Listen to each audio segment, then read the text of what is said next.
Their relatives describe them as political prisoners. They're fighting to make sure they're not forgotten. Among them are military and police officers accused of plotting against the government.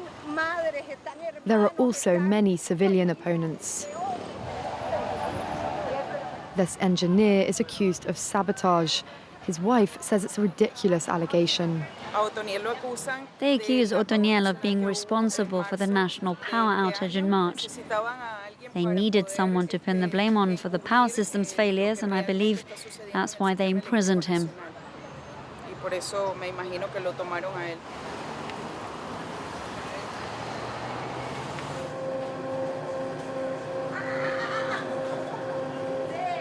Nacho is living on probation.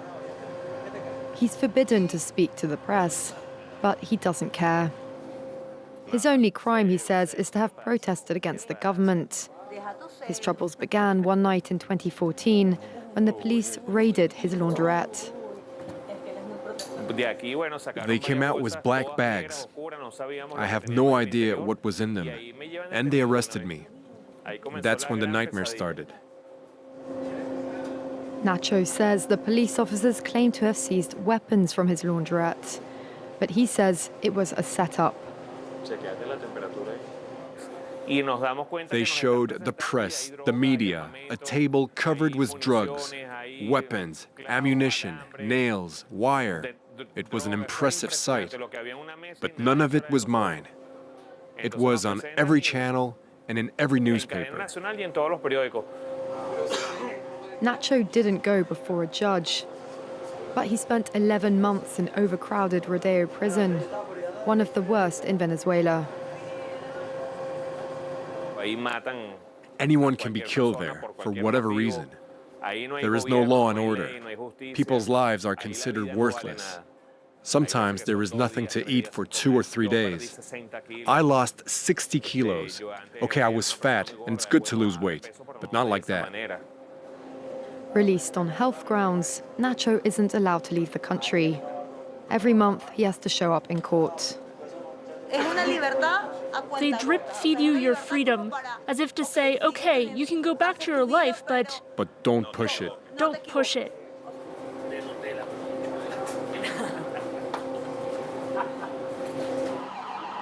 Like Nacho, Vicky never thought she'd set foot in a prison.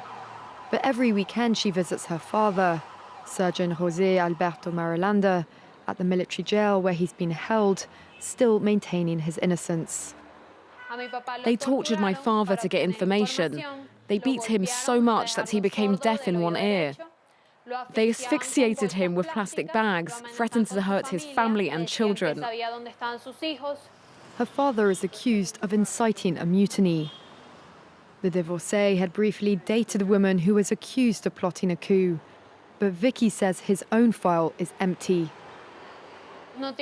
They have no phone records, no photos, no written trace of evidence.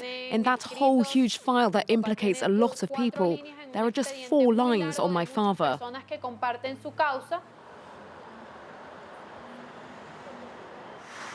At the heart of the fight to defend political prisoners is NGO Foro Penal. They offer free legal assistance to relatives of arrested people. Today, they're holding a working meeting with the families. Compared to the number of prisoners, there aren't many people here. There are 773 political prisoners at the moment, and more than 15,000 people have been arrested for political reasons. Every week, they release people, but they also imprison more. This week, these young people and others have been released, but others have been arrested, so the total number remains more or less stable. And one important point is that none of the political prisoners whose relatives are in this room have been allowed a real trial or defense by a lawyer.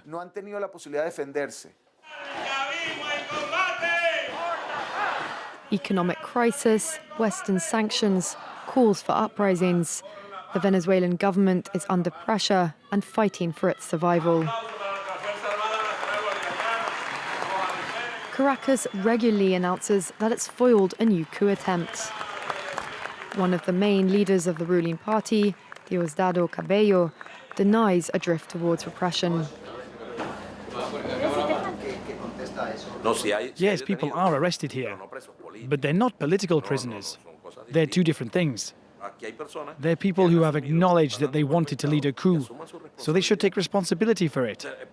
Politics shouldn't be about using force as soon as you lose an election. What is this hypocrisy? And many prisoners are actually politicians accused of corruption.